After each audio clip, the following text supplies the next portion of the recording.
Okay, so on the Stealth and on the adult cage, the Wraith cage as well, there are brackets that go on top of the cage for mounting the wing rails, and you mount the wing to those wing rails. So on the Stealth specifically, we have a larger bracket that goes up front, sits right on this tube. There will be two Allen head 1-inch bolts that go into the rib nuts on top of this cage. So you'll get those started in here like that. Okay, I'm not tightening them down quite yet. These are also slotted, so you can move this just a little bit back and forth if you're just trying to get some sort of perfect alignment here. On the back of this cage, you have two of these little brackets, one that goes on the right, one that goes on the left, obviously. But direction is important. There's a right and a left. And so on this cage, you want to make sure that you don't want them on the outside. You actually want them on the inside. So the bracket is going to bend towards the inner inside of the cage. And it's just as simple as the front. You put these down through the rib nuts, get the bolt started in there, and then I'm going to do this other side as well. And what I like to do is I don't like to tighten these down all the way because then it allows me to really get a true alignment on the wing rails. When I put the wing rails on there, I can get a true alignment if these aren't bolted down completely snug. I will put these down just tight enough that they can still move just a little bit. And then the last thing I'll do after I put the wing rails on is really snug these down really good. One of the reasons we came up with this design was that inevitably you're gonna hurt a wing, you're gonna hurt a wing rail, things, you might get upside down, unfortunately. And this is a really easy way to replace parts. If it's welded on there and something happens, you really can't replace that part. And so we tried to make it almost have the ability that if it happens to get crushed, unfortunately, you can replace these parts. So I'm gonna just snug these down just a little bit, and then the next thing I'm gonna do is I'm gonna show you how the wing rails go on this car.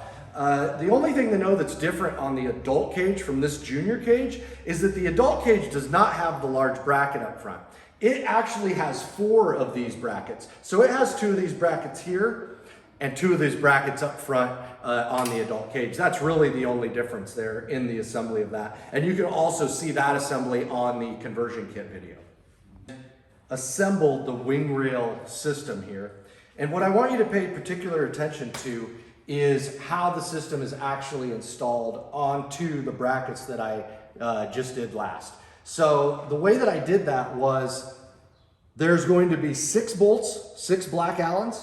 There's going to be 12 black washers, and there's going to be 3 or 6 total of the 1/2-inch lock nuts. Now, the important thing to get this to line up straight is that the extension bracket back here, we like to use the hole up front and put the slot towards the back. This gives us maximum adjustment forward and backwards. It also gives us adjustment vertically this way as well. You can control your pitch, your yaw, your roll, all of that right here with this system, however you want to set up your wing for the track that you're racing. Ideally, we like to be between 10 and 5 degrees. So anywhere between 5 and 10 degrees is the angle of the wing. Typically, we're probably closer to 10, and we're often pushing that wing about as far forward as possible. And so what I want to pay attention to right here is that this bracket back here, the extension rail is on the inside, or I guess I should say outside, is on the outside of that bracket. You can see it right here. It's on the outside of this bracket on the left side. Up here, it's also lined up on the outside of the wing rail bracket as well. You'll notice the wing rail bracket, the bend in the wing rail bracket is towards the outside of the car. This is for a very specific reason. It gives the wing more support. We want the support out towards the outside of the wing rather than towards the inside of the wing. And then up front, you'll notice that in the back, we're on the outside of the bracket. In the front, we're on the inside of the bracket. This creates more strength by having it go from the inside to the outside of these 2 brackets.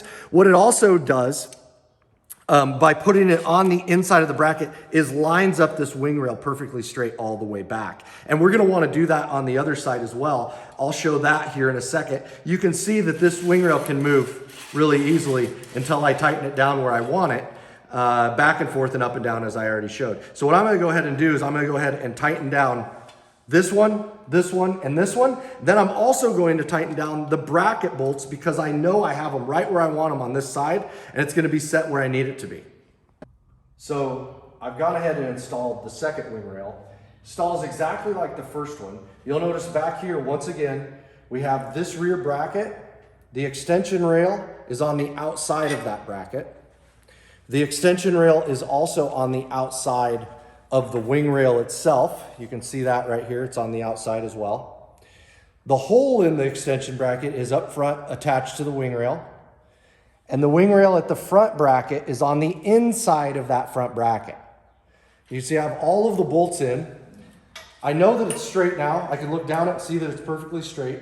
What I'm going to do is go ahead and tighten up the rear bracket. I'm going to hold it in place so that it stays lined up where I want it, just like that. Then I'm going to tighten up the front one, nice and snug. And then I can go through, as long as I'm close to the angle I want it to be, and I can snug these up. Now, I'm only going to snug up this, and this side, so that when I do put the wing on, I can make sure that the rails are flush on the wing before I drill the wing where it belongs. So once I have this done, I'm ready to start thinking about installing the wing. But what I have to do first is I'm going to have, with the wing rail kit, is I'm going to have these clips. So these little body panel clips are really great. They slide right onto the wing rail, just like this. And basically it acts as a nut that never comes off of the wing rail. And you need to put one in all 4 of the slots. Sometimes they can be a little hard to get on there, which can be good because then you know they're not going to come off. Just try to get the hole lined up so you can see through it. Going to put them all 4 corners, like I said. Get them lined up.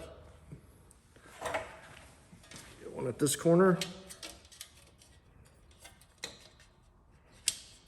You can take a hammer or a big pair of pliers if you can't get these to go on. That one's not quite lined up. I'm going to just tap it till it's nice and lined up like that. Now, what we like to do is we would take the wing and we would set the wing on top of this piece. So once we have the wing up here, we're going to slide the wing all the way forward so that the back edge or wicker bill of the wing hits right here on the rails. Then you know it's lined up appropriately back here, and then get it lined up and centered left to right. Then you can go and mark underneath all 4 corners where you need to drill the wing. The body panel clips are on the wing rails, 4 of them. You take the wing, as I mentioned in the last video, you're going to push the wing forward. There's a bracket that's on the back of the wing here. You're going to push it up until it hits the back of these wing rails. It'll just touch. And then you're going to line the wing up left to right till it's centered where you like it. You can adjust all of the pitch and roll and yaw after you have the wing installed on here. So once I have the wing on here, it's easier to see without the panels on it. I'm going to go underneath of the wing and I'm going to mark the holes where I put those body panels at. So I'm going to go underneath and mark through these, right through these, into the wing so that I can then drill the wing. Now, let's pretend the wing was drilled. If the wing is drilled and I have it on top of the car, I'm then going to take the bolts that are provided, these little black Allens, and these billet washers, and I'm going to put them through the wing into the clips. And that will hook the wing directly to these panels. There's nothing more to it. The reason that we have this system like this is because this allows for easy wing removal. All you have to do to take the wing off at this point is remove these 4 Allens on this car and the wing comes right off. It's that simple and easy.